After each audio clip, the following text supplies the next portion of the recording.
રૂપિયાનો દંડ ચૂકવવો પડે છે.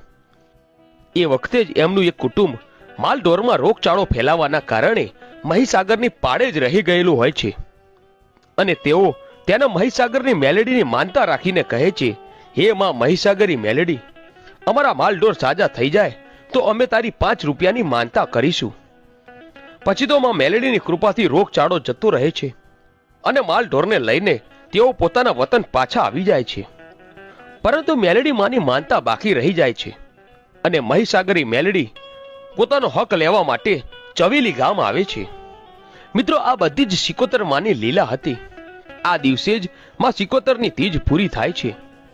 પછી તો રબારીઓએ પુવાને બોલાવીને 14 અને પૂનમના શુભ દિવસે વિધિવત સિકોતર માની અને મેલેડી માની સ્થાપના કરી અને ભાવા રબારીને પુવા બનાવ્યા. તો મિત્રો, આ હતો ચવેલી ગામમાં આવેલા રતનમાના સિકોતર માતાનો ઇતિહાસ.